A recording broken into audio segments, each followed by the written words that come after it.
All right, Lemon City Live is brought to you by Magic City Highlight. Magic City's 2020 season started May 1st and will run through the end of November.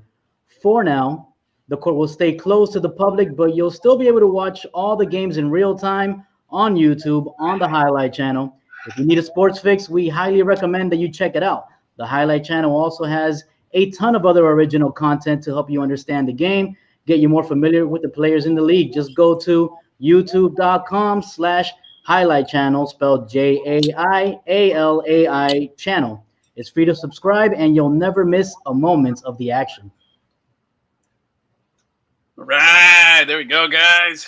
All right. This is it. We made it to episode 199. This is like I lost count of what episode under quarantine conditions, but man, we have I'm excited to bring back a friend of the show, a friend of ours here. I'm a little loud. Hold on a second. I'm getting a little fever.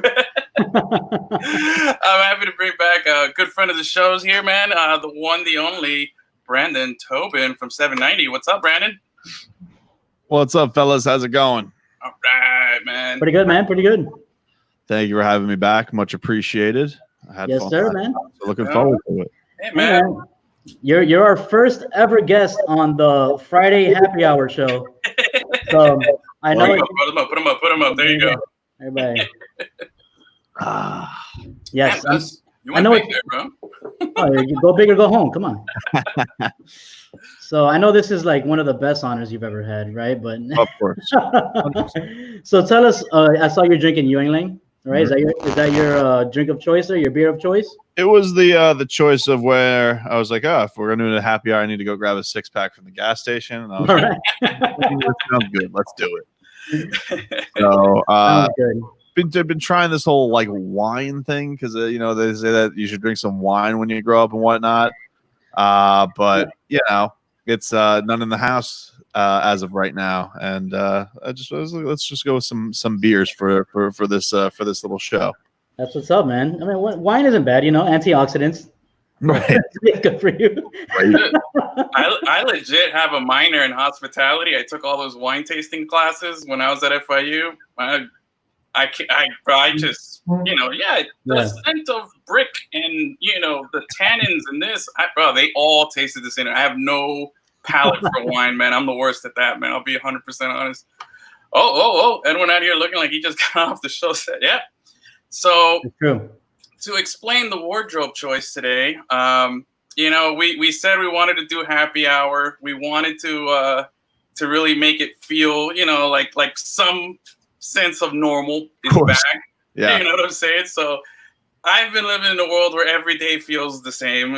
I've been in this Groundhog Day. If you follow my IG, I've been posting the same picture for 7 weeks. It's quarantine day all over again. Yep. So I thought, you know what? I'm going to try my hardest to make today feel like it's really, like I just got off work. I'm loosening up the time, rolling up the sleeves here. I got a drink. I got my buds here. We're going to talk some shit. It's going to be fun. So I'm really trying to get into character here. You know what I mean? So I like it. I appreciate that Achilles right away notices that, I never wear this. I haven't worn shirt and tie and it's been a hot second, bro. It's been a while, man. Yeah. I'm not going to lie. I'm not going to stand up because then you're going to see how much the shirt is kind of, snugging up on the wrong parts here. But just know, man, this is what I do for the show. All right. I like the dedication. Yeah, man. So, Rachel, cheers. There you go. Cheers, Rachel. But yeah, man, it's let's see. We got some more people. Everybody's Irish with a little cheer. There we go. Mm-hmm. See, Yamil. Yami, she knows what's up, man. Yeah. Those classes were pretty dope. I even took a spirits class where like one day was strictly vodka, another one was strictly tequila, and that one I enjoyed a little more. But man, I'm telling you, and I had like my wine teacher. I don't know if anyone here or if Yami, when she took the classes, I took them at FIU with the guy who looked like Doc Brown from Back to the Future. Oh man, he was awesome. Dude, he was legit obsessed with wine, and he's like, and he would talk, and it was an interesting class. But I'm not gonna sit here and lie and pretend that I know anything about wine, man. Like Riesling, I don't know. That's all. It all tastes the same to me. Do you think he's a guy who like respects that like all the athletes who are making their own lines of wine, or do you think he like turns his nose up at that stuff? Dude, that's a good question. Does he scoff at D Wade? Yeah, man. You know, I wonder. Oh, crack open a bottle of Chianti. There you go. I think I said it right. Chianti. Pretty sure it's Chianti. Chianti. That tells you how much I know of the show. But I actually found out recently a lot. Now you mentioned this wine thing. There's a lot of guys that are into this. Yao Ming is a big wine guy. It's a big thing in the NBA now. Everybody's like, once you get past I think like once you get to like your late 20s. Nothing's not cool anymore, and you become a wine guy. Like Jimmy Butler's super into wine, Wade is super into wine. Mm-hmm. And then, you know, like there's a certain age demographic. Like you're not supposed to go out anymore. You're supposed to just stay home and drink wine. So I was listening to an interview with John Sally, and he was talking about how he also has his own winery, but it's all like vegan wine because supposedly they use some sort of animal products when making regular wine. I don't know, but and he doesn't do that. It was pretty interesting. John Sally is an interesting motherfucker, man. That guy's out there. That guy's way out there. He's a great character, man. I wish John Sally was doing more stuff. You remember from Best Damn Sports Show period? Yes. Yeah, I thought he was doing that. Like John Sally's just kind of up and down, just doing. Wasn't John Kruk on that show too? Crucky, wasn't he on that? John Kruk was on that show. Tom Arnold, right? No, Tom Arnold was on that show. Yeah. That dude, is it Chris Rose, the guy who's been, what the hell's that guy? He hosts a billion things. He hosts NFL Network now. Yeah. He co-hosts with Kevin Millar. I can't remember what the hell his name is, but he's still in the game. I forgot about that show, man. I always thought it was a cool concept, but I'll be honest, I never got into it when it was on. I don't know, just never got around to watching it. Usually caught it like during Marlins rain delays. Always screw it up. Dude, that's true, man. The Marlins rain delays. I hadn't had one of those in a while, man. But yeah, those are interesting back in the day.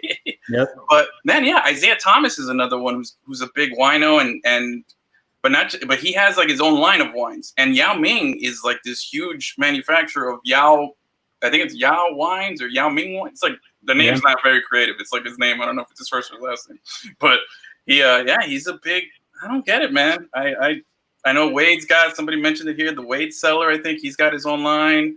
Yeah. Right here. I just don't drink it. Look at that. Nice. Wade Rosé. I've never had rosé. Look at that. I mean, you gave him a treat. He gave you a bottle of wine. That's kind of right. That evens out. We did this interview with him. I've only gotten one sit down with him. That was kind of thing. Like he gave people a bunch of media members bottles of wine, and it was funny because he actually gave at the time it was me, Leroy, and Beast doing the show, and somehow he gave me and Beast a bottle of wine, but forgot Leroy. And it was like it was a funny but very awkward start to the interview because Leroy was like, "Yo, man, where's my wine?" He just oh man, that's awkward, yo. You're like the guy out. He's just wait. He's like, "Yeah, I'm sorry, you didn't make the list. Better luck next year." Was this before or after Dwayne Wade Boulevard? Because I know he gave you love for all that. It was before. It was right after it started becoming a thing. When I first did the tweet, and he commented on it, and people were really into it. I think I had done like an interview with the Herald about it, but it was before I made the video because I actually shot video that day with Goron to like do the give Dwayne Biscayne thing. So I hadn't really upped the ante on it yet, but he knew that I had started the whole campaign, if you will. If it was barely a campaign at that point, which was cool because he was it was last year and he didn't do he wasn't sure if he was coming back, and he didn't do any one-on-ones at Media Day other than our show, which was technically a 3-on-1, but he hadn't done any exclusives with anybody. He was going to do one press conference and that was it. And I kind of just threw a Hail Mary out there with the media department, and he said yes. So I was very thankful that he did that. That's awesome, man. You Aaron Rodgers the shit out of that. Yo, seriously, man. That's some. Hey, fuck it, man. Shoot your shot when you got it, man. Right? You had the opportunity. But man, you've I think since the last time the three of us sat down and talked, man, obviously quarantines happen, but I gotta hand it to you, man. You have found a way to keep it interesting. And what I'm getting at is that Tua song that you did the other day was so money. I was walking around singing it. It's like, okay, I mean, that's like next level thinking and just visioning, man. Where did you come up with that? That's just kind of like with all the parodies. Like you're just kind of I don't know, like you're going in and just like I heard the song, it came up probably on like my Amazon. I was like, I was just like, just say it to yourself, and then once I have a concept for a song and I do a parody, lyrics I will come down. I could probably write the lyrics probably in a good 15 minutes because I always have a basis of where to go with it. Yeah. But I have noticed that like. A lot of people listen. A lot more people listen if you make it a music video these days. Yes. Yeah. I actually, I went online to Guitar Center because I told I hit up my boy Slim because I did the vocals here. I recorded my end here, but I needed Slim to make it somewhat bearable. So I sent him the vocal tracks, the instrumental, and all that stuff. He mixed it down nice for me. And then while he was waiting for that, I went and got a ukulele from. So that was a real ukulele. Oh yeah, no, it's like cherry wood and all that. Although I found wildly unnecessary because I just went to Target the other day and they had one in their section. I just here and gotten it, but so I went and got a ukulele. I have a bunch of palm trees on my property, so I went and just I did the close-up. It kind of looked like Hawaii, and just threw it on down. That's awesome, man. I was just scrolling through, and I just see him playing the ukulele in the tree, and he's you're into it, man. You're just really and I'm like, yo, wow, this is next level stuff, man. Props, man. I don't know how. Dude, I'm pretty sure there is a category in the Grammys where you can nominate yourself. Maybe you can win a Grammy, dude. You should. I think into that. He's gonna be sports parody gold mine this year. Oh yeah, that's good. He's already birthed 2 songs, so I'm happy to have some good material with him. You have guys that are just naturally good for parody, like Tyler Hero's like this. He's good for parody songs. Duncan Robinson, you just have a lot of material. Some guys aren't like. Honestly, like Dwayne Wade, I don't think we've ever written a Dwayne Wade song like in our history, like one just about him. I don't know what it is. It's just like, I guess he's too good because he's above that, I guess. Right? I don't know. It's weird.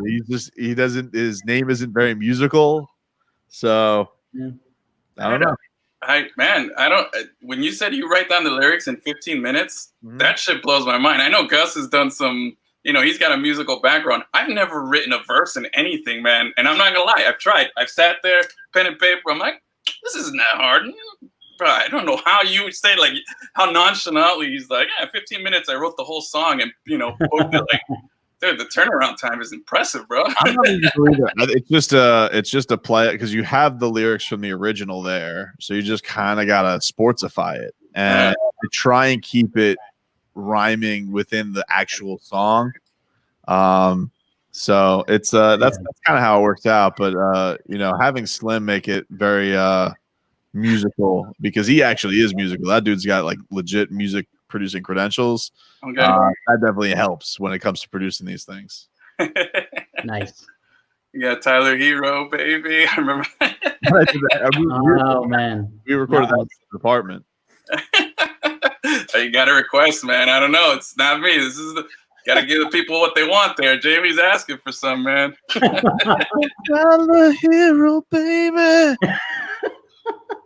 It's a weird thing. I think I have a terrible voice, but when you're in love. My wife loves when I sing these stupid songs. She goes, "You have a nice voice." I'm like, thanks, man. That's so sweet. Hey, man. Is she the one who's recording you on the palm tree with the ukulele, or you got like a production team there? Who's helping you do that? Or is that just a tripod? Or you and just a tripod? I do it at a bunch of angles, a bunch of takes. I find one that works, and Yeah, like it's all me. But my kids are realizing what a goof I am on some of this stuff. But it is funny, I ever, you guys know how I do the Macho Marlins man character, and I tried bringing him to FanFest, but I also brought my kids to FanFest. Okay. And they were not having it. They're just like, Dad, what is with the wig? It was like the first time I legitimately embarrassed my children. Oh, Nice. So you should I have dressed them up as like Hulk and Ultimate Warrior or something. I maybe, I don't know. But it was the first time I legitimately embarrassed my children, and I felt That's awesome. so I went to the I went in, I did my quick little video, went to the bathroom, did an old Superman changed back into the old Clark Kent outfit, and they were all right with it. They were like walking through, like they were all walking like 10 feet behind me, the wife included. Nobody wanted to be with the guy with the wig. But dude, that's legit one of the best things you do, though. The Macho Marlins, man. That's legendary. I love it. It's my favorite. So much fun. I think so. I You think get a lot of good fan response when you're at the stadium. Yeah, all the time. When the Marlins stuff is, I had people ask me for selfies and wanted me doing Instagram videos. The only people who didn't want me to be there as that were my family. Everybody else was happy. Everybody else was like, Macho. Hey. All right, so Brandon, you're drinking Yuengling, but what would Macho Marlin man be drinking right now? Ooh. Oh yeah, be up there taking a Slim Jim smoothie. Get yourself the energy right just for a baseball game. Drinking the meats. I still have one Slim Jim that's just hanging here. It's still the same. Oh, dude, that's what's up. Waiting this year as Macho with I just sat next to the Marlins bullpen just eating Slim Jims. What's going on here? What is this guy? Is Macho Marlins man like the one thing you get asked about the most now? Is that like when people see you, or is it just, hey, Tobin, or do they go straight to that request like, hey, Macho Man? Like, is there a correlation there? Like the Macho Man, yeah, a lot of people dig the Macho Man because everybody loves him as just a wrestling character in regard, and so yeah, I get that a lot. Like that's the thing I probably get shouted at the most. Do any of the Marlins players do they know who Macho Man is? Because that's 100%. The guy who loves it the most is Caleb Smith. Smith, their left-handed pitcher. He really likes Macho Marlins, man. He'll always repost it if I post something about him. But I've gotten Harold Ramirez, Garrett Cooper, Miguel Rojas has retweeted it. Sandy Alcantara loves it. Yeah, a lot of them have all given it love. I'm actually just waiting for the actual Marlins to give it love. Dude, yeah, it's tough. But I know the social media person for the Marlins, man. I think it has to do with they don't want to. The Marlins they're trying to have a good relationship with their flagship people. So they don't want to be like, oh, the guy from 790 is. That guy in the Millar jersey's running around again with the wig, man. I know. But, their Fox Sports has done they've did an interview for their Twitter account with Minervini, who actually interviewed the old Macho Man. People don't know, Craig Minervini. He used to work for the WWF. He used to work. He was the interviewer Craig DeGeorge, and so he he actually interviewed the Macho Man back in the day. Whoa. He was he wasn't Mean Gene, but he was the guy who did that job. Jonathan Coachman, all that kind of stuff. That's pretty interesting, man. Yep. A lot of these people, you'd be surprised how many people have come through the WWE ranks. I feel like a lot of people get their feet wet in WWE. Yeah, man, that's cool about Minervini, though. I didn't know that. He interviewed me. I caught this is a story I don't think I've told on the show, but I caught a Barry Bonds baseball. Did you? I caught home run. Home run? Yeah, 760. And the one he ended up with 762. And as they were yanking me away from they needed to authenticate the ball, and they were yanking me away from the crowd. Minervini comes up next to me. He's like, he starts asking me questions, and he takes me up to his boardroom. Super nice guy. And I was like, I was just like, hey, watch you all the time on TV, man. I didn't know you interviewed Macho, man. What happened with the ball? Got a nice offer for it. Ended up selling it through an what do you call that? An auction house. They took care of it. Yeah. Right, cool. All right. Yeah, man. So that's how I was able to pay for all this beautiful stuff. Did the Giants try and pry it from you? Like, did they try and offer stuff for it? No, funny enough, man. Nobody contacted me from anywhere. To be truthful with you, man, it was kind of, I don't know if it was because of his name, if it was him, but no, there was nobody reached out.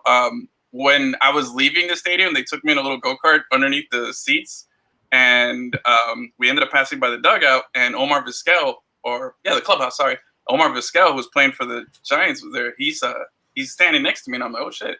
I'm still a fanboy at this time. I was like, I've never seen a ball player this close other than when I was, at like a fan fest or something like that. And I'm like, oh shit. And he looks at me. He's like, is that the ball Barry hit? And I was like, yeah. And he's like, let me see. And I give it to him. And I was like, he's looking at the ball. He's like, hey, congrats.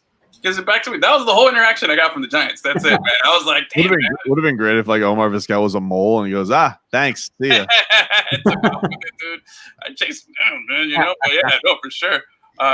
Bite his ankles and shit. Yeah, man. Minervini, though, super nice guy, man. I still have the clip, like on a hard drive somewhere there of the broadcast that night that I recorded, and Minervini's talking about me. So that's like my little claim to fame is Minervini talked all about me for like a minute, one time on a Marlins game, But yeah, man. So, but you rock the Millard jersey, right? Yep. When you're doing Macho Marlins, man. Yep. Now, Millard hit you up? He's retweeted it. I don't think he knows what he's retweeted a picture. It was of Macho Marlins Man like looking out at Marlins Park, and he's put something like that's a great American right there, or something like that. But I don't know if he knows what Macho. I know people have like tried to hit him up on social media. But I don't know if he knows what the character is. I would love to like be if Macho could get somehow unintentional talk, that would be like the next level thing I would love to do if I could get on his show somehow. Yeah. Because I love Kevin Millar. Kevin Millar is like legit one of my favorite Marlins of all time, if not my favorite Marlin of all time. I loved his bat waggle. I love he was kind of like Fat Boy Sheffield, like Sheffield was so scary with the bat waggle. Like, if you were a third baseman, you probably crap in your pants. And like Millar had it too, but Millar had like, the grease on his eyes. He just looked like a slow pitch beer league softball player. But he had a legit good season in 2002. Like, he was really good for the Marlins, and they ended up trying to ship his ass to Japan. I was just like, I didn't even know you could do that. Try and trade somebody to Japan. So it was a bummer that he wasn't able to be on the championship team, but then he ended up winning the World Series next year with the Red Sox, the first Red Sox team to like win the World Series in 100 years. So it worked out for him just fine. Yeah. Yeah, man. I loved Kevin Millar. Just like, fat boy slugging. What's not to love? Yeah. No, I dig Millar. I'm not gonna lie, I wasn't crazy about him like that, but I think he fit perfectly with all the idiots in Boston, how they call themselves the idiots over there. I'm not calling them idiots, that's what they call themselves up in Boston. But yeah, he was the perfect guy for that. But you recently spoke to a guy that I really, really liked from the Marlins days. You recently had Derek Lee on the show, right? Yeah. He was awesome. He was so good on the show. I haven't had a chance to watch. I did. Sometimes you do these, you book these interviews, and I'm just like, look, we're in a time right now. We're not. I don't like to think we're searching for content, because I don't really feel like I've done a lot of shows in this quarantine where I've just been like, man, I really don't know what to talk about today. I don't feel like I've hit that level, but I do think it is a time where you can definitely have some leeway with guests, and like, my boss isn't going to get on me about it.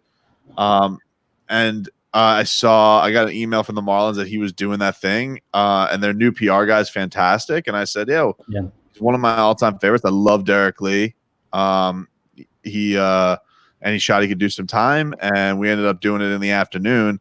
That's one of the good things about doing all the work at home and having Zoom and all that type of stuff is you're very flexible with this type of stuff. Most guys aren't doing shit, so he was more than willing, and he was a lot of fun. We talked about the 03 season. we talked about the best stuff was him talking about Brian McCann, because I explained my disdain and he's just like, no man, like I had him for 2 months, best teammate I've ever had. I'm like, first of all, how can somebody be the best teammate you've ever had for 2 months? Ridiculous. No. Second of all, he's like, no. They do everything top notch with the Braves. He goes, you should have him on the show. I'm like, there's no way that's gonna happen, Derek Lee. He was just, I love those guests who will just play ball and like, no, it's not so serious. And he was so good. And Leroy was like, Jesus, you're like fanboying over this. I'm like, I loved it. Derek Lee, like you don't know, man. Like it was a thing. Mm-hmm. And to get to that championship, such a cool story. But he was awesome. He had some great stories about the 03 team. Talking about them coming back from 3-1, what it was like being on the terrible teams. He talked about what it was like going to Chicago, having one of his typical slow starts, and them chanting for "He stopped Choi." Yeah, it's just, it's because Derek Lee won. He was near MVP the next year for Chicago. Mm-hmm. Did he win a batting title? I think, or he did. He did. He won a batting title with the Cubs in 05. So he was really cool. I really enjoyed talking to him. Well, you know how you can have McCann on your show, and this is how you do it. You interview him as Macho Martinez, man, and you just size him up the whole time. Would he be into it though? I don't know. Like, maybe he would be into it. He's a great guy. I feel like he'd just be like, baseball. Yeah. He tell you you're disrespecting an unwritten rule of TV broadcast or something, or radio show. How dare you mix wrestling and baseball? After Double Day. That's why I picture the interview going. Oh man, yeah, dude. I don't buy it, man. McCann is just he's that guy, you know what I mean? That Mr. Unwritten Rules, Mr. Especially down here. I don't think he'll ever get a fair shake down here on anything, F the Braves, come on. Oh yeah. I don't have any time for that nonsense with them. But I agree. I was the first. I was the first baseman. Look, I was the first baseman on the softball team when I was in the Navy. We won the Military World Series, and I was on the bench. I was a defensive replacement because usually in softball they put the first baseman as the power hitter who can crush it. So I was just there, when we were up in the blowouts. But anyway. I've always appealed to first base, man. So Derek Lee was my homeboy. I mean, and he was so damn good defensively too. Like he was a next level defender with his picks. Yeah, I mean he's so long. He can reach anywhere. Yeah. So. Yeah, reach anywhere and just had like sick hands. And I mean, yeah, man. I thought that guy was the best. I loved Derek Lee. Love watching him play. Very underrated. Yep. Yeah, he was the anchor there for that infield, man. They used to love was Alex Gonzalez and Luis Castillo. I used to get early to games just to watch them do defensive drills, man. Oh yeah, because I was like you. Those 98 to 2003 teams, man. I sat in those fish tank seats by myself with like a friend of mine, and we'd have the whole section to ourselves. You know what I mean? We were talking too about this. How good was we were talking about this on my show, and then we asked Derek Lee about this. We're like, bro. How good were the days Luis Castillo got to hit righty? Like Luis Castillo hitting righty, like it was like Mark McGwire. He was like a different animal. Go out there, hitting out of his shoes because when he was lefty, he was in that little squat position where he like punched the ball over. Yeah. But when it was righty, it was like Luis Castillo. He got them hitting shoes on. He was ready to crank one. Damn. Hey, real quick, guys. If thank you to everybody who's watching, man. Keep the comments going. We got some questions in there. We're gonna get them. We're gonna get to them there. We really appreciate it, man. Share the video, give us a like, do all that stuff. This guy was on the team with me, baby. It's my boy Chris right there. 40 champs, baby. Clutch hits, bro. That's what's up, Mr. Walk-Off right here, man. I had the walk-off in the semifinal. You know it, yeah. So that's all I got, man. That's my extent of my baseball career. I know you played. You played college or high school? No, I played in high school. I wasn't doing that for college. I wasn't doing that for college. But yeah, bro. I got to college, immediately started talking shit on the radio. That was my. That's exactly what I wanted to do. I got to Barry University, and I was like, "When can I start doing a radio show?" They're like, "Whenever you want." I'm like, "Great, let's do that." That's awesome. And I think I don't want to forget Joe. You new first time listener, man. Thanks for listening. Hit the subscribe, hit the like button, man. Appreciate it. So there we go. But all right, so let's talk. I want to talk a little bit more drinking, man. Okay. Peaked earlier. All right, I want to know top 5 Marlins that you would like to grab a beer with. Millar's definitely number 1. Would definitely be number 1. Number 2, I feel like number 2, I'd like to go like Benito Santiago. Talk about the old days. Boy, that was my boy. You know, I loved throwing from the knees was a great style. So that would be pretty cool. I go Jorge Cantu. Jorge Cantu would be up there. Hip Jose or Jorge. Sorry. I go Preston Williams because I feel like Preston Williams is good on social media. He seems like he likes to interact. I feel like he's a good guy to talk bleep with. He's another one like I wish got to go along for the ride to the championship, even though I think he ended up winning the World Series with the Cardinals. I feel like he won, but I would have because Preston Williams I would have been, and then number 5. Anybody new school that I'd like to go with? Let's see, number 5. Hey, didn't your boy Yelich chug a beer at a game once or something? At a basketball game, maybe? He did, yeah. Oh, yeah. I finally drank beers with Yelich though that night, so like okay. I literally had a whole. The only way I got through that whole crow thing was being drunk as a skunk. So I feel like I've done that with Christian Yelich. I think I'll go. Let me go. I'll go new. I'll go like Miguel Rojas. I'll go with a new guy. Okay. All right. I like his style. I like what he stands for on this team. So he'll be. I think I kind of covered a lot of the errors there. So that'd be the way I would go. Yeah, I like nice. Miggy Rose stepped into that role just nice. You know? Yeah. But He had a really good season last year, man. Really good season. I like. I would have one that I always wanted to have a drink with was Brad Penny. Because I think he made the ball boy like chug a gallon of milk during the game or something like that for some money, and he got fined for it. I don't know if I told this story to you guys when I was on last time, but I one time got into Roundup, the Davy Country Bar, sneaking in with Brad Penny's entourage. Like he was with the Dodgers at the time. He wasn't with the Marlins, and so it was him, Matt Kemp, trying to think who else was on that Dodger squad but like a lot of the stars of that Dodger team. And so Brad Penny's like, all right, let me show you a good time down here in South Florida. I'm gonna take you to Roundup. And so I probably had like a $20 cover at the time. And so my friends and I were just like, yo, let's get in with Brad Penny's entourage. We just rolled in with the Dodgers, saved ourselves $20. Nice. Great.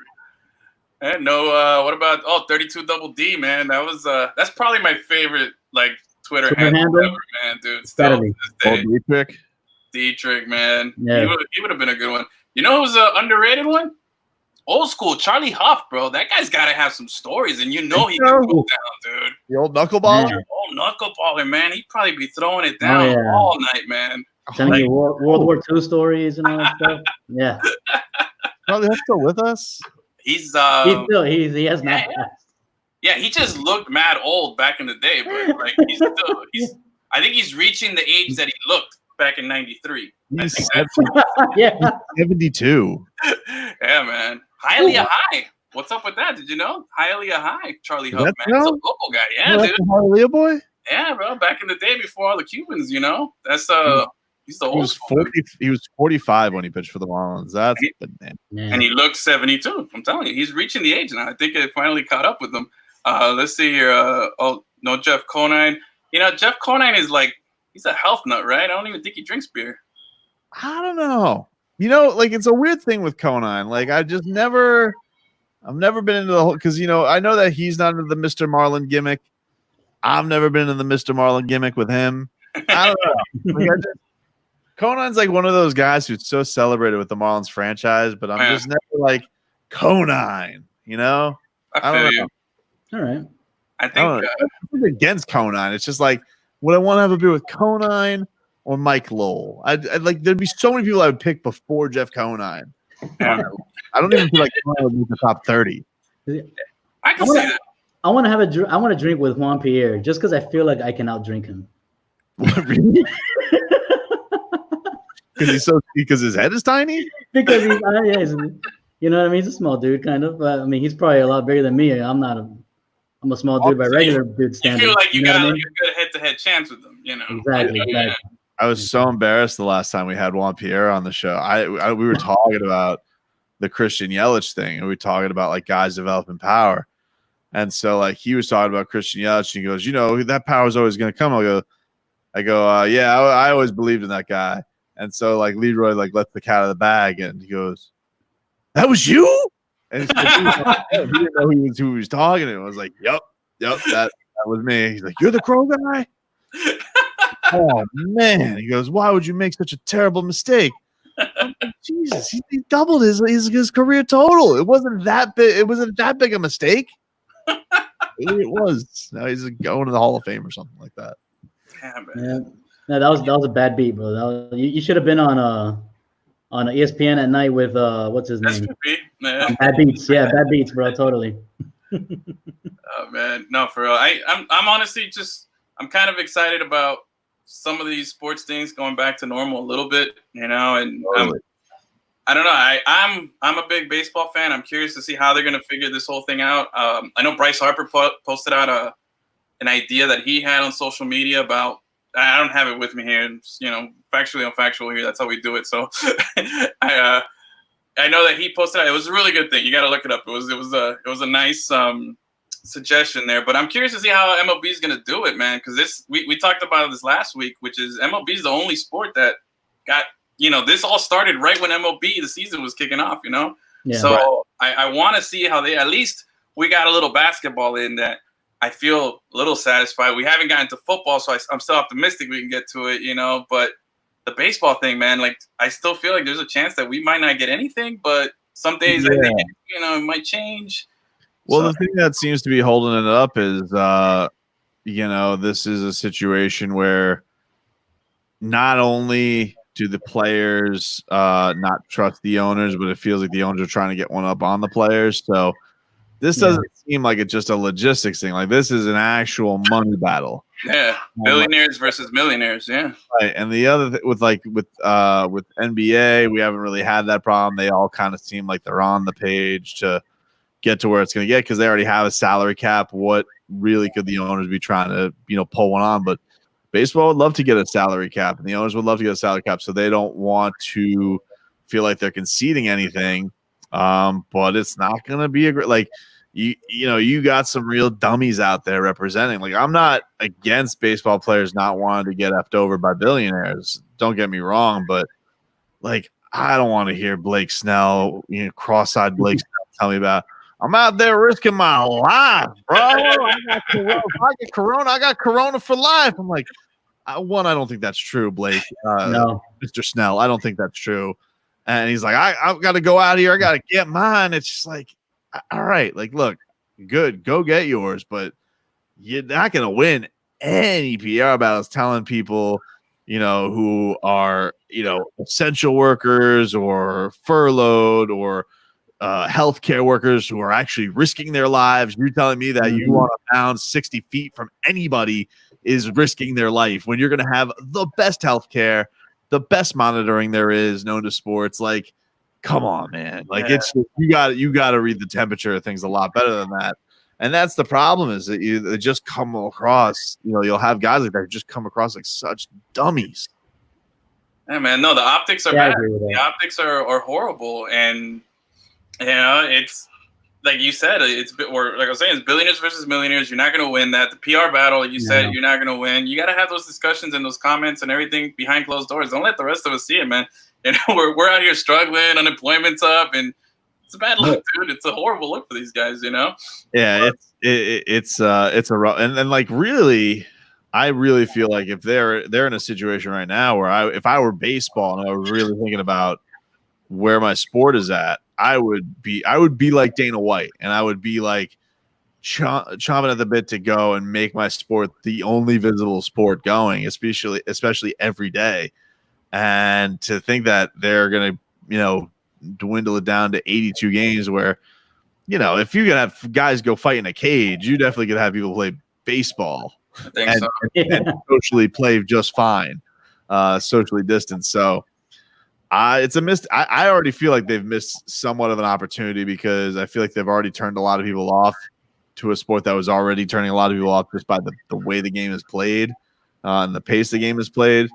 But now you're going to go and do the thing like that, made a lot of people leave it back in 94 and all that type of stuff. It's just it's strange to see a sport like this, which I love a lot, just continue to go and ram its head into the same problems over and over again. Yeah, they don't get it. They don't learn. Yeah, even if the backdrop is different. Yeah. Now, we spoke about it last week. If baseball were to come back, how do you feel about the whole no crowd thing?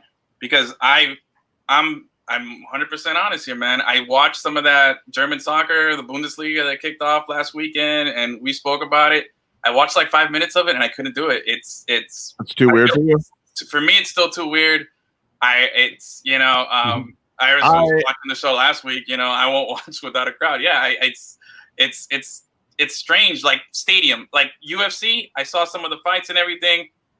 Smaller venue, I'm focusing on one thing. I felt like it was a little more like I could stomach that a little better. But man, like stadiums and big places like that emptiness and the echo reverberating through everything, and the coaches, you can hear them. It's tough for me. Look, I like it. There's been plenty of. I'm not even just trying to make a joke. There's been plenty of Marlins games where there's been very low attendance, and I'm not even like trying to be funny about it. I just think that. I don't think you'll notice it if the games matter. I think probably the reason that you don't want to watch German soccer is because you probably just don't want to watch German soccer. I mean, maybe I think if it's a team you care about, you'll be all right with it. I really do. Because how often do you how many moments are it's like, wow, the crowd is really, really into this. Basketball might be. I was thinking about this though, watching The Last Dance, and I do think that the playoffs missing the crowd is going to be weird, because I do think that is the sport where I do think home court advantage matters the most.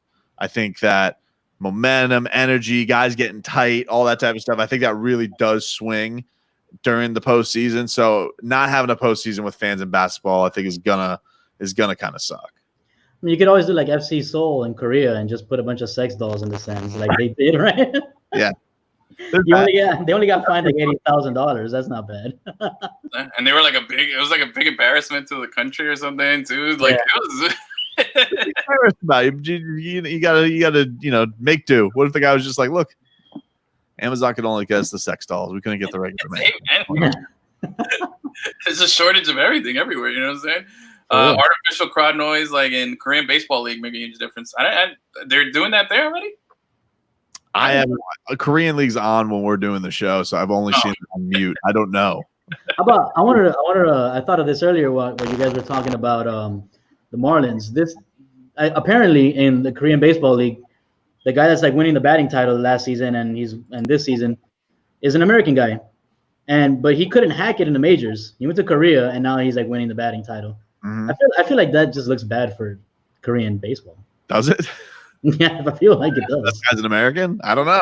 Not because he's an American, just because he couldn't hack it here and he goes over there and wins the batting title. You know what I mean? Yeah, I think in China you're only allowed 2 Americans per Chinese basketball team.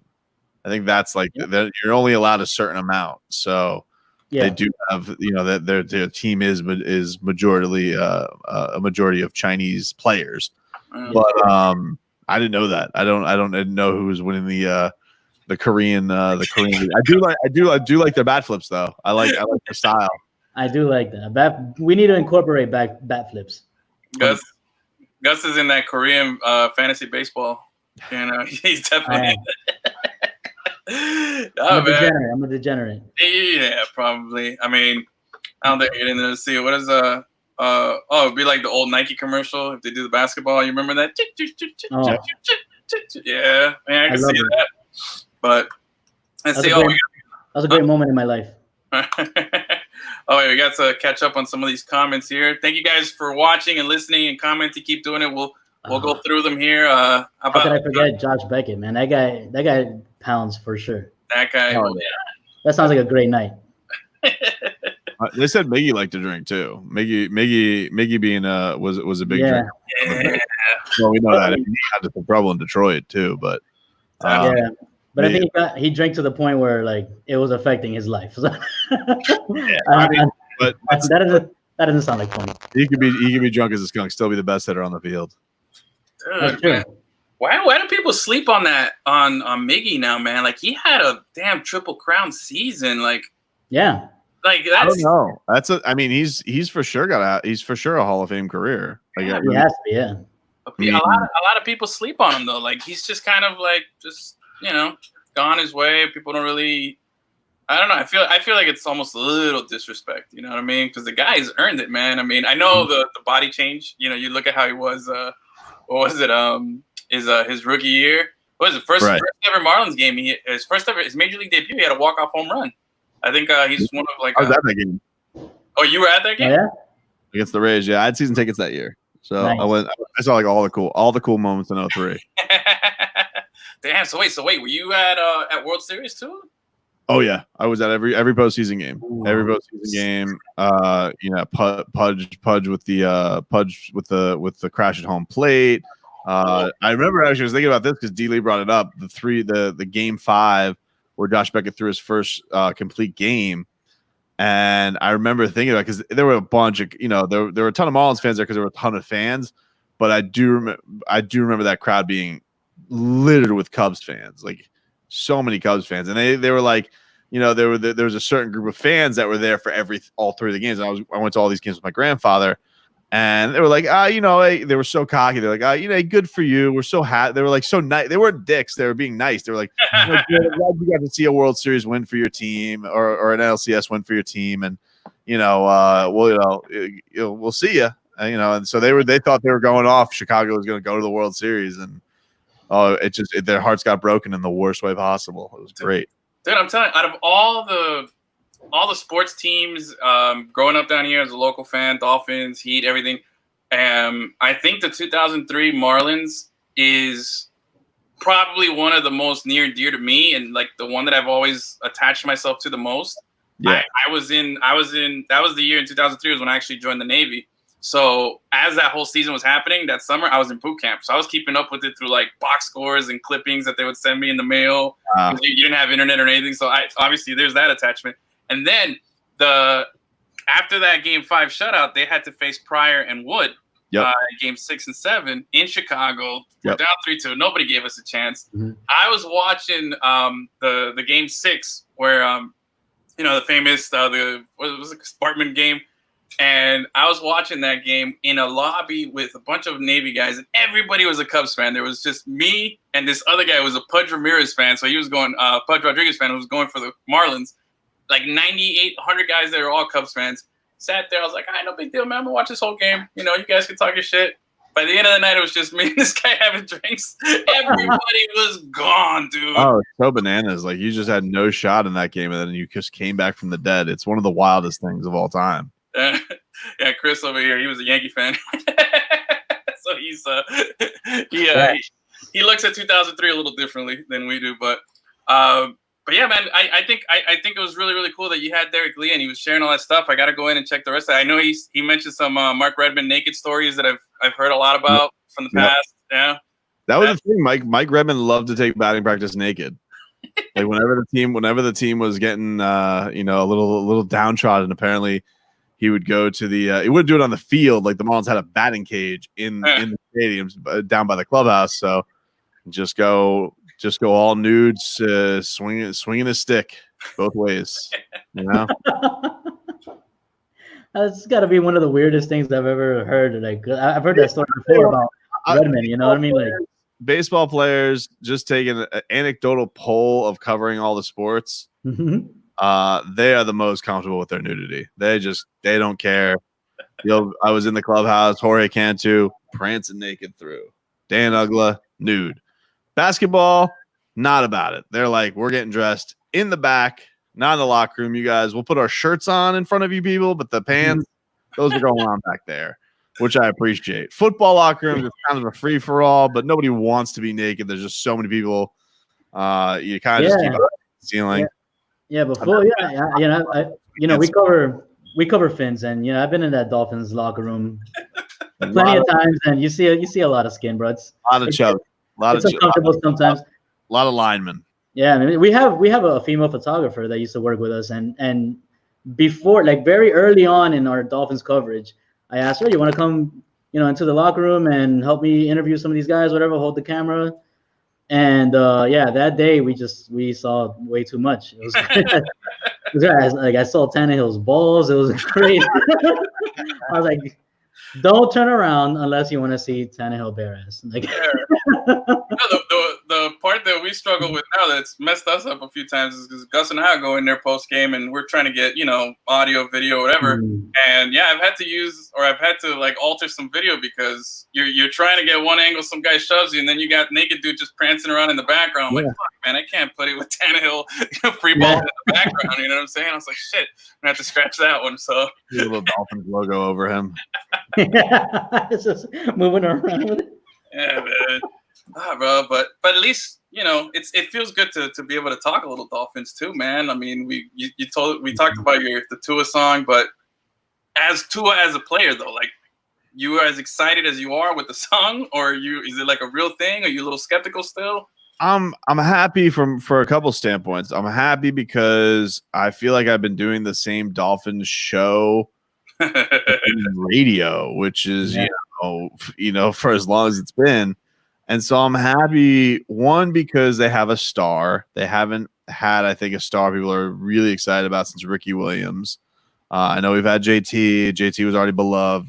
But, this is an offensive game these days. People put up points. You want guys who can score touchdowns and throw touchdowns. And God, we've been doing the quarterback thing forever. And I felt like that night on draft night was the best celebration Dolphins have had in a long time. Like, yeah, you had the fleeting moment of the Miami Miracle, but I think that, and I do think that probably felt more elation, but it was just like, yes, this is what we wanted, and we got it.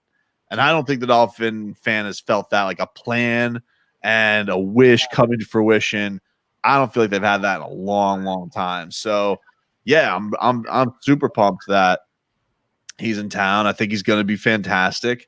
And I think it's going to be a fun team to talk about. I know that, just based on reaction of stuff, the Tua song, segments we talk about, what people want to hear, like he's the guy. Like everybody wants to talk Tua right now.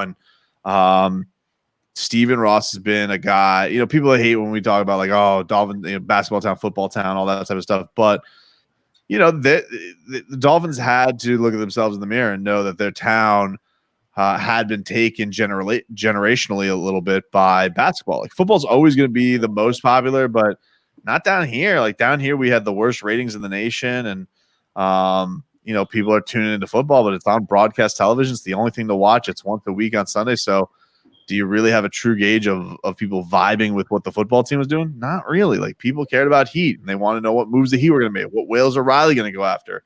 What are those types of moves going to be? And so I think that for the first time, they legitimately can say, yeah, people are going to care about us as much in our own town as they do about whatever moves the Heat do. And I don't really know what the Heat, what move the Heat will do that'll challenge that unless they get like Giannis. Even if they get like Victor Oladipo or Bradley Beal, you have a star quarterback. That's the guy in town. That's the guy people are going to be buzzing about. So I look at it from the standpoint though of awesome, because we're going to actually have like multiple things to talk about. Like that's what I like from a guy who likes content. Like I like the fact that cool, I don't have to do 12 segments of whales. I could do 6 segments of whales, 4 segments of Tua. Like you can mix it up, but it just makes it a lot better because it's just more interesting. So yeah, man, it's going to be a lot of fun. And you mentioned Giannis. Hold on, I gotta ask, man. You said you penned these songs real quick. Do you got a secret Giannis song like stored away, like just waiting for that day when we finally, I know the harpoon's ready, and I know you Riley's out there going after the whales. I know Riley's out there going after the whales. I mean, are you ready for that big one? Like, do you have that one stored away, or are you just playing it safe and when the moment happens? Yeah, when it happens, it happens. When it happens, it happens. So we'll cross that bridge when it comes to it. Boys, give me 1 second. I'll be right back. Go ahead, man. Do you think? Well, while Tobin steps away there a little bit, I want to take this moment here and let's go through some of these Hey, we're gonna do a little Heat talk too, man. Appreciate it, Jamie. I know. Well, we got Bam over Giannis. All right, we got that going on.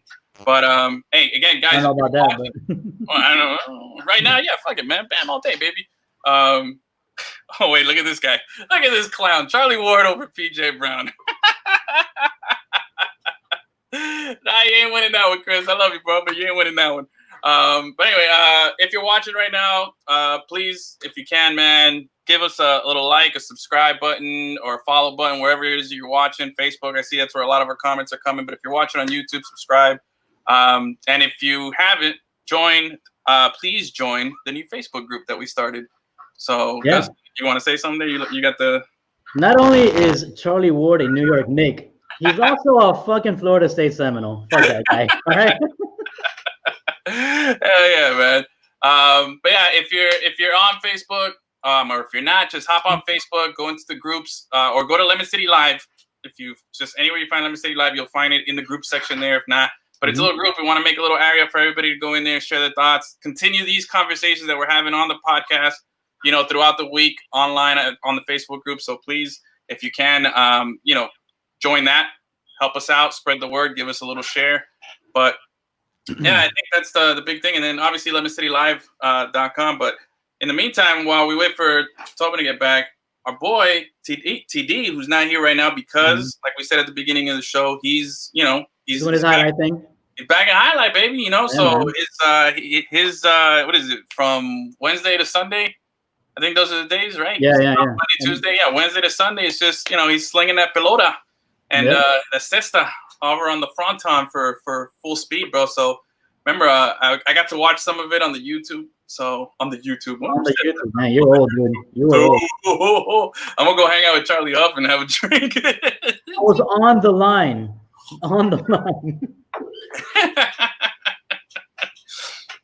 Yeah, man. All right, and if you're watching, man, put some more questions up there. Put some more questions. We're gonna talk a little Heat, man. Let's see what. Ask Tobin. Well, actually, wait. There was a Heat question earlier in here. Give me a second. Let me scroll up here. Gotta scroll up a lot, man. I appreciate all the comments, all the questions so far, man. You guys have been great. We have. This is one. Tobin, do you think the Heat would have swept in the finals this year? All right, we'll ask him. I don't know about swept in the finals, but let's see. That would be amazing. Can you imagine? I mean, I'll say yes. Like, who the fuck am I? I'll say hell yeah. Let me see. I think there was another one. There was a comment here about best hair. Hold on, that's what I wanted to talk about. Best baseball hair? No, man. Your boy with the braids, man. Oh wait, Tobin's back. There you go. Hey, welcome back. We're just catching up with some questions here. Someone wanted to know if Heat would have swept in the finals this year, man. I mean, why not, right? I think one of the big things with the Heat that I want to know this year, and I do think that's one of the things that not having a crowd is going to suck, is I think I wanted a lot of answers with what they were going to be like in the playoffs, because typically NBA, you get into the playoffs, usually the growth is kind of slow. And so I think it would have been good to see how the young guys react. They were very Jekyll and Hyde road and home this year. Yeah. So I think a lot of those things would have been huge answers, and I do think that would have been tough. But I mean, look, they have, if they would have gotten matched up with Milwaukee, they have something in Bam Adebayo against Giannis that no other team has when it comes to matching up with that guy. So I do think that would have been a big swing for them as far as that series was concerned. Would that have led to them winning? I don't know. I do think that they would have had to have their torch shooting, which sometimes can be tough to rely upon in the postseason. But I like a lot of their pieces, man. We were talking about this today. Somebody brought up, like, would you take a 50% chance at Giannis, a 70% chance at Beal, which you'd have to trade for, or 90% at Oladipo? And like everybody obviously is like, oh, well, you tell me you got a 50% chance at Giannis. I want Giannis. It's like, yeah, but what if I guaranteed you could add Victor Oladipo to this team, basically? If you added just, you swapped out Victor Oladipo for Kendrick Nunn, basically, and you had the shooters with Jimmy Butler, Victor Oladipo and Bam Adebayo. I mean, those three guys defensively in a postseason series, that's a nightmare. I mean, an absolute nightmare with the shooting that you have on it. I really do feel like this team, if they had that one more go-to wing scorer, I think they'd be really, really set up to win the East. I really, really do. And if that ends up being Giannis, fantastic.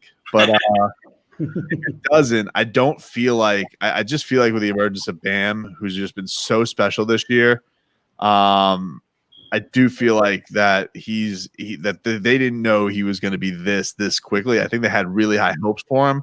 Yeah. But I think that he's emerging into a star. That's just the facts of it. And I don't think that they may need a orca of that proportion with Giannis. It'll be nice. Riley ain't gonna say no, of course. But it's but I think if it's a guy who's under the level of Giannis, but it's just added and it becomes that 3-man wheel between them both with the shooting that Duncan has. If you don't have to give up Tyler Hero in that case, if you bring back Goran Dragic, I mean, I just think they're set up fantastic. I really, really do. This has been a huge jump for him in that regard. Let me tell you, if the Heat do end up getting Oladipo, that team would give me a sort of 2004 Pistons vibe, just with more fun personalities. Mm-hmm. Kind of, because they have they have their two small guard types, and then they have Bam, who's their big man. Yeah, and then you hit it where you'd fill it in with whatever two shooters were going right, whether it be Tyler and Duncan, Goran and Duncan. Hell, if Myers comes back, if Myers starts stroking a little bit more, Kelly Olynyk has a hot hand going, something like that. Like whoever's going right, we could just be a huge addition to him. And I think that, I think because of what Bam's turned into, it doesn't have to be that seismic an acquisition for the Heat to think finals in their mentality. Maybe if they're out west, it would be that case. Yeah. But I think, with the East, you got to worry about the Bucks, and if, let's just say theoretically Giannis does stay there, I mean, it's Jason Tatum certainly turning into a monster, so I think that's going to make Boston a problem. I don't know what the ceiling of Toronto is going to be, and how long this chemistry vibe will last with them. KD and Kyrie are going to become a thing, although Kyrie and him haven't played together, and I'm super skeptic on that one. Yeah, Kyrie's always hurt. KD's coming off an Achilles. There's talk of them trying to get Bradley Beal too. Obviously, that would make them an absolute monster if they were able to get him. But I just think, I think because of Bam, like the Heat are definitely set up to be a problem for sure. I like the Oladipo addition possibility. I hadn't really thought about it. I know boy can sing, man. Did you see him on Masked Singer? No, he can sing. He's got pipes, man. Like Ken Jeong was the only one who guessed it was him. That was last season. So sorry, spoiler alert. He was in Masked Singer. Yeah, man. Well, he was a character called the Thingamajig. It was like this big thingamajig, like that. But hey, I'm telling you, man, the show. It's one of the things about quarantine now life, man, is that we've gotten into these weird shows, and I've become we just finished season 3 of Masked Singer, ended this week, so I got all excited about that, watching that. But Victor Oladipo, he's got some pipes, man. He can sing. Well, there's no shame in watching the Masked Singer. Everybody was watching Tiger King for us. Exactly. Masked Singer is for sure, man. But if you could have Oladipo, like you said, at 90%, or Bradley Beal at 70, where do you fall on that one? I said this today. I said, if you're telling me basically a guarantee that I could get Victor Oladipo, so I'm assuming that, all right, we're signing him in 2021. So we're going to go another year, no big trade, another year of Bam. We'll see what Tyler turns into. But you're telling me that the move is Victor. Victor Oladipo wants to be here, and you could just sign him outright. I'm down with that. I think that's a good move. More so than a coin toss. That's me thinking it today. I mean, like if the Bucks have a hugely embarrassing exit to the playoffs, then they lose to the Heat, and I feel like Giannis is done with Milwaukee. Like he feels like he's done all he could do. Then maybe I think differently. Then I don't think it's a 50% chance. But if you're telling me it's a coin toss chance for Giannis, or it's a certainty that I get Victor, I think that's a good enough addition for them to get through the East. I really do. Maybe we dodge a bullet, right? Really good. Did Hero ever comment on the Hero song or the Bucket Bros song? Huh? I don't know. Bucket Bros is 5 Reasons. I think they may have like played it for him, so maybe Skolnick played it for him. Okay.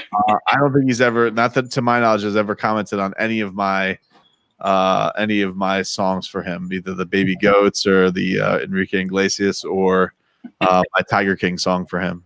He's too busy being buried in Instagram models, right? Dude, this guy's living the life. I mean, nobody's living it up like a 20-year-old NBA player should, like Tyler Hero. I'll give him that. But I'm happy he cut those braids, man. You saw he got rid of them. That was a short-lived thing. I'm glad that was short-lived. That wasn't. I just thought it was funny how crazy people got with him. I'm just like, yeah, he's 20. Who cares? Doing something silly. It's too much, man. He's it was funny where Jimmy said he was on like an Instagram live, and he goes, he's just a very confused young man. He's from Milwaukee. He's from Wisconsin. He thinks he's black. He's a confused kid. I mean, what do you think happens to young people when they're from a small town type of area? They get a lot of money in Miami, like they go crazy.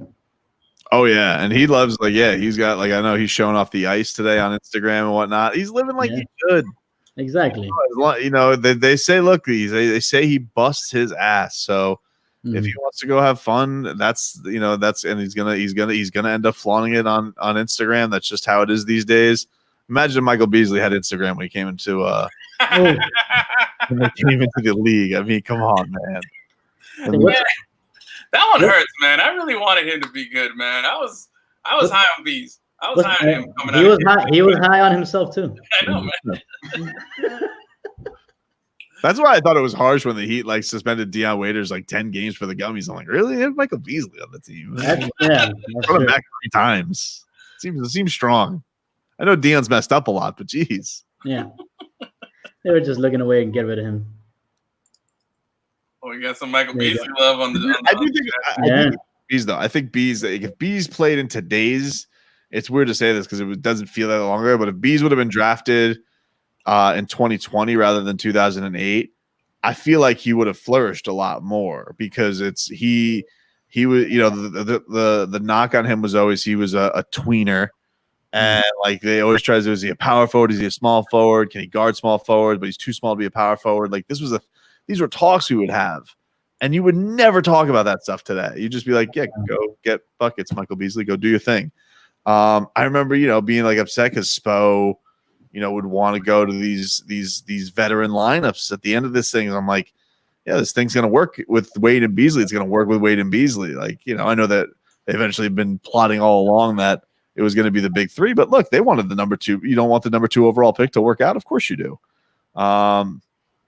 It just didn't. You had a young coach who was trying to win every game that he could to have the trust of a superstar in his prime. And with Bees, it just wasn't clicking. He was just an immature guy, and he was kind of he was like the square peg in the round hole that they couldn't figure out at that time. I think if it was today, a little bit more of an innovative Eric Spoelstra, more of a freelancing NBA, I think he would do a lot better, even though he can't play like a defense. So Beasley was ahead of his time, is what you're saying.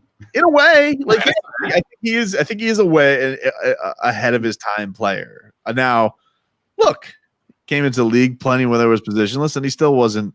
I mean, he tried him 1 year with the big 3. It just didn't. It didn't click. But he's also, I'll tell you one thing. He's also another guy who just gives fantastic interviews. He's a very introspective guy, honest guy. Yeah, he really is. He talks about being I remember him talking. This was when I was producing for Hawk and Saz. Talking about just how nervous he was to be with the big 3. That he just didn't want to screw it up. They didn't want to, that he didn't want to be the guy who ruins it for everybody. They were already a champion at that point. But it just didn't happen. And then you had the third stint where he came back in the midst of the year after China, and he had a couple moments. He had a couple moments. Him and his boy Bill Walker. Or Henry Walker, whatever the hell he was going by. Yeah. But But I'll always have a special place in my heart for Beasley. I do. I'm with a lot of the people chiming in. I feel like with Beasley, man, homeboy had plenty of second chances though, man. Like you gotta admit, like you said, 3 stints with the Heat. He was even on, was it last season? He started the season with the Lakers with LeBron. Mm-hmm. He was on the first Laker LeBron squad. I mean, I don't think he made it out of like beginning of the season or something. I don't know. I know he didn't stick around for the whole year, but he's had plenty of opportunities, man. I mean, that says something about the guy's character off the court. I guess he's likable enough that people keep bringing him back, like you're saying. I think he's I think they say is a lot like that as Dion. Like people like Dion as a guy off the court. He's not a bad guy. It's just he has this supreme confidence in himself. He thinks that he is a star level talent, and he's not. He's not, and that's not being a jerk. It's just that he is. He's a guy who had a crazy blistering run with the Heat, a crazy, pretty good playoffs with the Oklahoma City Thunder. But he does these things in waves, and then he'll be a mess. So, but he thinks that he's always at the level of Dwayne Wade, and he's not. And he had me fooled. Like I interviewed him at Heat Camp when that day that I saw you, and he had me fooled. I was like, I finished the interview, and I was like, man, this guy's gonna have a crazy season. I can tell that he's been preparing for this moment, and it just didn't happen. You know what I mean? He's another one. He's a great interview. He's kind of like you got to kind of get through everything because he like kind of mumbles and he's got a quiet voice, but like he gives you some good stuff if you can sit down with him. Yeah. I remember Leroy and I sat with him at media day one year, and he was talking about we were bringing up what was it like waiting through the Gordon Hayward negotiations, and and Leroy goes, yeah, you probably think you're better than him, and he's like, yeah. He not kind of. I dig it, man. I dig it. Oh wait, who's the better 55? White chocolate, Duncan Robinson, or Eddie House? Oh my God, Dunks. Even if he doesn't have the ring yet, Dunks is my guy. So I'm gonna go. I think Dunks is a ridiculous shooter from another dimension. He's sick, and he's kind of he's like the thing that I love about Dunks. I remember Jimmy saying this in his opening press conference where he's like, yeah, Duncan's got some shit to him. Like he's got some swag. I'm like, really? I didn't picture that with Duncan Robinson. I just picture. No, I don't picture that either. Just hitting his threes, and like you could tell, like he is. I mean, watching him, being to a lot of the home games this year, that dude feels it, and he feels himself, and he gets pumped up, and I love it. What's his? Does he have a nickname yet? Duncan Robinson. I call him the Stroke Man. Duncan Strokinson. Duncan Strokinson. Strokinson. I wanted to call him Swish Family Robinson. That works too. Stroking Robinson. Stroking Family Robinson. Whatever. Yeah. Dig that. And now just Dunks. Just love him. Love him. Whoa. More IG models than Hero? Oh. All right. I don't know about that. That's well, I can see that. He's what the thing is with Hero. I mean, with Duncan, he's not like he doesn't post anything on social media, so he's just sliding through the comments. Yeah, DM. No? I like it. Yeah, man. Strokey D, dude. I'm telling you, man. I'm hoping. Someone asked earlier if we think the season's gonna finish. I mean, we were talking about it. I'm still optimistic that they'll figure it out. I think they're going to finish. I think NBA is going to do something, but I do think it's going to be weird. Yeah. I think we're going to be happy about it because I think we obviously miss basketball, but I do think that not having the playoffs with any fans is gonna feel strange, a little bit empty. But who knows? You know what? We don't know. I mean, maybe these turn out to be crazy competitive. Pick up feel like games, that kind of stuff. Who knows? Maybe we'll love it because I think a lot of people felt that way about the UFC. And after watching a few cards, people really dug not having a crowd. I do think though I do think that atmosphere though, it's almost they call it the 6-man for a reason. I do think that not having that element is going to be weird in the playoffs, but we're going to be so jonesing for sports. We're going to love that it's there anyway. Of course, man. Well, Edwin was hating on Bundesliga soccer. I was watching that shit and I was into it. You know what I mean? So I liked it, dude. I mean, I tried. my soccer scars back there, so I am a soccer guy. But I got some. Yeah. I don't know why you weren't into it, dude. I was loving it. Honestly, man, I've become, like it just felt like a missing part, man. And now we talked about basketball coming back and stuff. The other sport that runs kind of parallel with basketball that's been put on pause was hockey. I know we don't do a lot of hockey talk. I know Gus and I have been covering Panther games, though. We've been covering Panther games for the last 3 seasons now. Right. So Gus and I do a lot of Panther stuff. We keep up with it. But you have built this friendship and this relationship with Sergei Bobrovsky that is just how you say that he's the coolest guy and that he's really nice. And I watched the interviews and homeboy's there struggling with the English, but he keeps it up. He keeps going. Tell us how does this happen and how happy were you to talk to him again recently? Oh man, I was thrilled. Because the way this works is, I set it up. They have a great PR lady, Adeline, who sets up the sit downs with Bob. And, a lot of it's made on availability. We've been doing it pretty regularly all year. We tried doing it twice a month, and I think we ended up doing 8 interviews. So that's about right. But there were a couple times there where he would get hurt. And, if he's hurt, they're not available. That's that's the hockey rules. And so right before quarantine, Bob was on the mend. He was just coming back, but then they shut down the season. And so I didn't get my last one with him. So I ended up reaching out. He did that cool thing where he donated $100,000 to the arena workers. Yeah.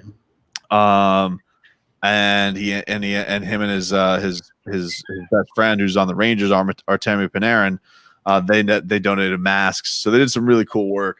And I kept following up with her, and she said, "Yeah, this is the week. He's into doing it." And he really was. He was happy to talk again. He's just such a fascinating guy. It's unfortunate this hasn't been the best season for him. It's been terrible in a lot of ways. It's been the worst of his career. But he's also talked about that. He's been open about this has been difficult. I didn't, know how much change was going to be here. I didn't know all that type of stuff. And, a lot of the times when we don't know the athletes and we don't get to sit down with them all the time, we're like, you make $70 million. I don't give a rat's ass. And that's fine. I don't begrudge anybody for having that opinion because it's pro sports. You're here to entertain me. You make $70 million. I don't want to hear that the sad Russian guy is all feeling because he can't get his new house in order. But that is the case. They've been living in Columbus their entire lives. They had their best friends in the Panarin's while they were there, and then they kind of came here and didn't know anybody. And Bob was struggling. I think he's been dealing with more injuries than he's let on, which is a little bit worrisome because he's on this side of 30. They signed him long term. He's the guy who's had groin injuries in the past, and I am a little bit. I'm a little bit worried about that because I do think that's been part of the problem as well. We don't want another Luongo at the tail end of his career scenario. Right. You know what I mean? But and that's the unfortunate thing. I just feel like if you've watched him, there's been too many flashes of spectacular that you're like, God, this has to all come together at some point for a guy to have his kind of credentials. Yeah. But as far as a guy I don't know if there's a guy I enjoy interviewing more than him. He is. I love his voice. That is true. That's what it is, dude. He's very introspective. It's a fascinating guy. He comes from a different part of he comes from damn Siberia. He's the way I think people talk about the way people think talk about how Michael Jordan works, how Kobe Bryant works. That's how Bobrovsky works, man. Every time practice is over, he has 2 more hours of work to do after practice is over. Whether it's biking, doing lifting, watching film, mind tests, all this type of stuff, meditation, all these preparations, and then he'll go interview for 10 minutes. He'll allow his mind to talk. But it's been a fascinating experience. I've loved every single one of those that we've done. I wish more people cared about the Panthers, but that's their own doing. That's the fact that they just haven't won. And I've only made the playoffs once, the last 20 years. So, that'll come with winning. And I was hoping that this was going to be the year where they would get in the playoffs, get people behind him because I do feel like people will get behind him. I take my daughter to a ton of Panthers games. I don't think there's a better sport to take your kids live to because of just how it's broken up into 3 periods. And just to celebrate every time they score a goal, it's kind of like soccer. Like it's this huge celebration every time there's a goal. Yeah, they lift them up, the horns going off, the music's going off. They love Jimmy Eat World, baby, Jimmy Eat World. That's what I love. You know what I'm saying? Yeah. I completely agree with you though. Like when we first started covering Panthers hockey, I was somewhat familiar with hockey a little bit, but I was, I wasn't a huge fan. I wasn't an expert by any means necessary, but I had to learn a lot about hockey in order to write about it. And now it's my favorite thing to cover. Like I'll cover hockey before any of the other teams that we cover, and that includes Dolphins, college football, whatever, all these soccer games that we cover. Gus hockey's a lot of fun. Yeah, this is our first. Actually, wait. Can we say this is Puck Talk? We've been trying to do a hockey segment with a really shitty name, Puck Talk. So we're officially. We finally did it because we got Puck Talk. Because we try. We've had we've done a little hockey talk and stuff, but it's not there. But we did start a Facebook group this week, and we did a poll about what's the favorite sports that people wanted to talk about and things like that. And we had some hockey people, man. We got a friend of mine from the Northeast up in Vermont. He's Mike. He's a big hockey fan.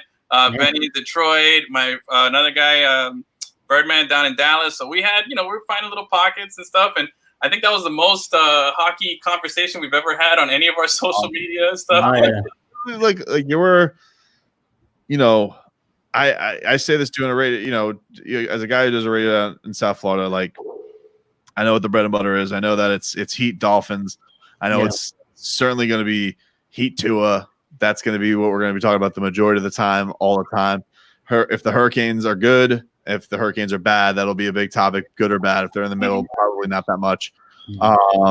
But I don't ever see a reason when you do a radio show and you do it 5 days a week that you cannot sprinkle in a little Marlins here, a little Panthers there. There's nothing wrong with it. Like you're gonna live. What are you gonna do? You're gonna get crazy because 6 texters are saying, "Who cares about hockey?" Like, I do. You know what? Guess what? I gave you Heat Talk for 10 segments. You'll hear my Russian goalie. There you go. Yeah. Sorry. Right. Actually, I want to ask you in all your conversations with Sergey, have you asked him if he did something like this in Columbus? Was there like a Brandon Tobin that used to interview him and really get to know him up in Columbus, or is this all new to him here? I don't know. That's a good question. I don't know. I don't. And the thing is funny is I don't think he doesn't do. I know he knows George Richards. Okay. Because George covered in Columbus too. Yeah, that's right. Yeah. Good rapport with him, but George is a newspaper. He doesn't. How many sit downs are you doing with a newspaper reporter? Normally, these guys. The Ira Windermans, the Bear Jacks, they're usually in, out. They got their questions. They're just there every day. So their long form is we're here every day. That's the rapport we have with these guys. But doing 10-minute sit downs, 15-minute sit downs, 20-minute sit downs with guys. Yeah, I don't know. I know he has some dude in Russia. I forget the guy's name. He's done a bunch of interviews with, but it's in Russian. So I don't know. I guess Russian Brandon, something out there. Oh, listen, what is this? You talk to an American. Serbia. You think you are Floridian? Yeah, you got all the Sunny Isles up in. I've been excited right now, like, oh man! But yeah, no, we've being up there in the press box for all those Panther games. Yeah, we know exactly. That's how it is, man. They're in and out. Gus and I, we take our time because we do what, Gus? Like how many? If they play, almost every other game, almost for the most home part. Game. Yeah. So there's there's 41 or 42 home games. 41. 41. Okay, so we'll probably do like 32 games. Something. Yeah. We're up there a lot, man. So we saw the Luongo, the Reimers, and what's the other goalie's name? The young cat, Montenblum.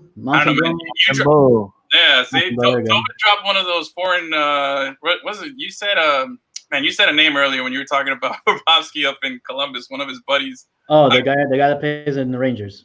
Oh yeah. Panarin, yeah. Man. There you go. You got the names down tight, man. I'm always messing those up. Bro, if sports talk doesn't work out for you can always work for the UN, man. Who knows, man? As the years go on, Yeah. Oh man, well, Brendan, man, thank you so much for joining us once again, being our first ever Friday happy hour guest. I ran out, man. I'm out, man. Yeah, that's how you know the show's over. You know what I mean? I finished it, man. Finished it. But yeah, dude, Tobin, man, appreciate it, man. Always fun to have you on. Mm-hmm. Always welcome. You know, I know Gus is your Star Wars guy. I think. Yep, he's an official correspondent. I'm your official Star Wars correspondent. Back, you know, when is the planet? So is it coming back in the fall? What? I didn't hear what you said. What did you say? Mandalorian. When is that coming back? Mandalorian. Oh man, when is that coming back? I think it's coming back next year. Wow. Damn. Yeah. It always make you wait forever. But the Disney Plus is adding a couple more shows. They're doing a show for Obi-Wan. Obi-Wan Kenobi's getting his own show. Cool. Yeah, with Ewan McGregor. So that should be fun. Look at that, dude. Yeah. Well, Star Wars talk on the show again, man. Not bad. It's a can of worms with me, though, man. I'm gonna start getting into drywall talk and stuff, and we don't want that. I don't think we have time for that. No. Real quick, Tobin, was there drywall on the Death Star? Come on, yeah, right? There has to be, man. I'm not gonna do this again, dude. Like, they don't have anything better at that point. I don't know. People always say, like, right? The Star was in the past or is it in the future? Because they said it was a galaxy long ago, far, far away. So was it in the past? So would they have had drywall, or is it in the future because there's lasers and there's something better than that? My argument is, and I'll just leave it at this because we've gone on ad nauseum about this, but my argument is the Death Star's a damn planet, man. There's got to be like an office in there that handles payroll or something and accounting. Not everything is metal and lasers. You know, there's got to be like some guy who's like just punching in a time card and he just hates there's just like a storage closet. Yeah, I feel like there's got to be, you know, not like I said, not everything is lasers and metal and all this weird stuff. There's got to be just like a regular guy on a desk who's just doing his job and he hates it. You know what I mean? So I think that there's got to be like some drywall in there. It's not all doom and gloom. You know, it's Durasteel. See, look at that. We got that to be very disappointing if there was drywall. There's some internal plumbing in there too. You know, if there's a bathroom somewhere deep inside, you know, there's got to be. You know, they're not gonna patch it up with Durasteel or whatever. They're just gonna put up some drywall and, you know, clear it up and some drop ceiling and they're good. You know, I mean, there's got to be some contractors there, right? Labor is just like everyone else. But anyway, I guess I'll go ahead. It took too long. But to answer your question, the Mandalorian's come back in the fall. I guess that's what happened. Shit, this fall. There we go. Evan is one of my co-hosts on my other podcast called We Ain't Found Sith, which is a super nerdy podcast. You should check it out. I will. Is it about Star Wars? Can I bone up on it? Yeah, man. Yeah, we talk Star Wars. We talk everything. Everything you think of nerdy shit, and that's what we're talking about. I like Mandalorian because I like Baby Yoda and I like Gina Carano, but yes. But Leroy and Robbie are super into it, and I'm like, I got to catch up on this stuff. I don't know what they're talking about. I don't want to feel left out. Like Leroy did that with Game of Thrones. I feel like I owe it to him to do it with Star Wars. Yeah, those are two that I'm just, I don't know, man. I get it, dude. I watched The Walking Dead. They haven't even finished that because all this Corona stuff canceled the filming of a lot of these shows or the editing. So I've been waiting for the last episode of the season for like since this thing started, you know. So I'm just like, whatever, bro. But yeah, man, we don't want to hold you up anymore, Brandon. Thank you so much again, man, for being a part of the show, helping us out. All the guys that watched, everyone that with the comments that stuck around from start or even caught a little bit, thank you so much. Remember, check out the Facebook group. The reason for Dwayne Wade Boulevard right there, man. God, dude, that's got to be front and center on like any job application, right? Or like your LinkedIn. Look at that. That's sweet. That's what's up. Was there drywall on an aircraft carrier? Yes, there was. Death Star is a military station. Boom. There you go, bro. Finally, I got somebody on my side with that one. But yeah, okay. Anyway, enough. Thank you guys. Good night. So much for watching. We'll be back Tuesday, Gus, right? Yep. We'll be back on the show. Thanks again for watching. We love you. Good night. Good night.